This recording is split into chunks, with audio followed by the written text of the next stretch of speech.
Hey guys, if you remember, and this is quite a few videos back, I was talking about pistol failures, like when pistols stop working. And one of those failure points was failure to properly lubricate your pistol. Without rehashing the entire story, one of my students was shooting several courses of fire, kept encountering malfunctions. Gun wouldn't fully go back into battery, did a bunch of goofy stuff. And it was a pretty new Glock. There should have been no issues with it, but when we took the gun off the line and looked at it, it was bone dry. Like, you know, it's kind of like this current barrel is right here. And so I threw some lubricant on it and it ran much better. No more malfunctions of any sort. So one of my friends, Dan, back when he viewed that video, he was like, well, why don't you make a video where you talk about actually how to lubricate a gun? And it took me a long time. I apologize, but here I am at that point. By the way, this is a local artist who does some really cool stuff. If I can find his website, I will put it in the description for this video. No affiliation, he's not paying me, but I just really like his art. I think it's really cool. But anyways, so let's talk about what you got to lube. Now, on a Glock, the recoil spring, the recoil assembly, RSA, recoil spring assembly. Yes, that's what Glock actually calls it, the RSA. This requires absolutely no lubricant. Now, if you get some on it, that's okay, but you don't need to lubricate this. You don't need to clean it. You just need to replace it every 5,000 rounds. If you see a coil or anything hanging off, which occasionally I've seen them get a little wonky, if one of those coils like pops off or anything, then this goes in the trash, you get another one. And that's really all you got to do with that.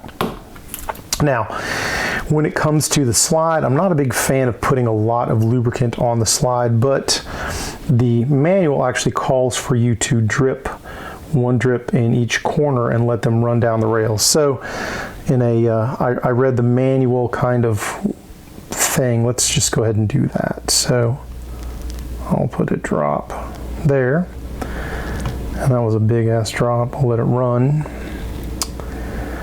all the way down. I don't know if you can see it go. And then once it's made its way pretty far, I will do the other side.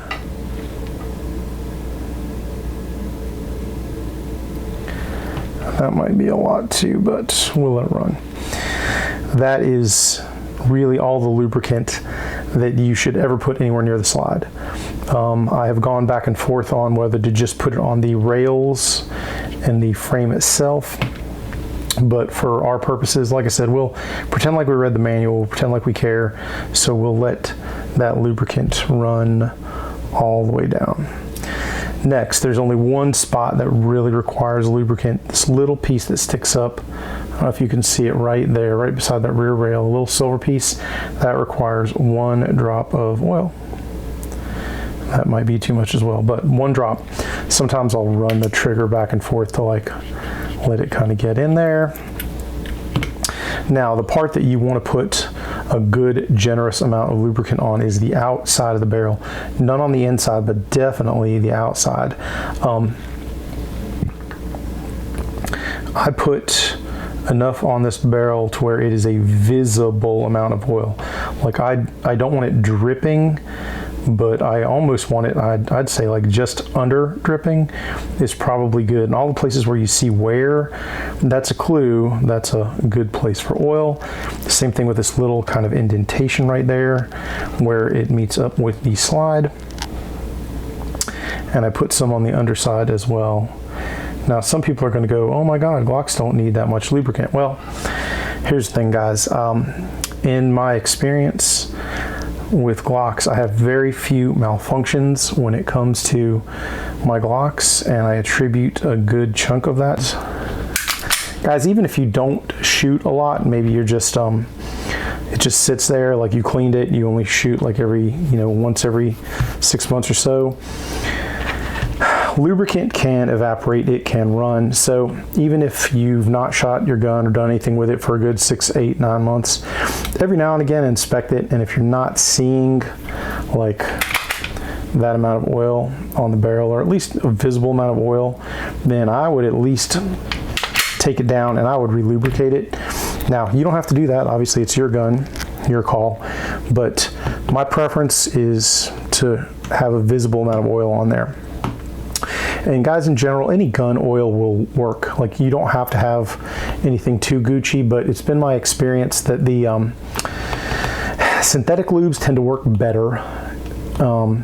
Any bio-based stuff, if it sits for a long period of time, it can gum up or become rancid. I won't mention any names like Fire Clean, but if I did, I'd say that those probably are definitely not to be used for long-term storage. I happen to like Weapon Shield. I'm talking about not sponsored, also no affiliation with these guys, but I've been using their product for a long time. It has never let me down. I know that some other good ones out there, Lucas Extreme Gun Oil supposedly works really well. There are others. You know, I'm not one of those guys who swears like there's only one lube and that lube is the only one that works and all the others are Drek. You know, any decent one's going to work. Another guy I know who's a smart dude, knows more about lubrication than probably any 10 of us put together. He just uses leftover motor oil now, but he's not using just any motor oil. He's using AMS oil, which is a pretty high dollar, very nice freaking motor oil. It's not bulk crap. It is got more additives and when it comes to testing, like, it always comes out on top. Like, it is one of those motor oils that's going to crush the competition. You know, you're talking $10 to $15 a quart as compared to some other synthetics. I understand why he uses his leftover AMS oil for his gun lube. I just use Weapon Shield. So your mileage may vary. Guys, I'm not going to make this video super long, but that's really the only lubrication point you need on a Glock. Other pistols are pretty similar with the exception of that little piece in the back, which Glock calls a connector. Some may call it a sear. On SIGs, you don't need to put any oil into the frame. And in fact, with the SIG P320, I would be very, very careful about putting any oil down the frame, because I have seen those get gummed up so much that the trigger won't reset. So be very careful there. But anyways, I'm a Glock kid, not a SIG kid, but I played with SIGs. I don't hate them as much as I used to. Maybe I'm coming around to them, but that's it for now, guys. That's all you need to do to lubricate a Glock. I hope that this video has been some entertainment value or some use to you. If it has, guys, please give me a like. If you're not already subscribed, please do so, and share them with your friends if you think they would be interested in any of my content. I always appreciate. If you completely did not enjoy this video and you're still watching, then I appreciate your time, guys. Anyway, take care, stay safe. Get him, Jay.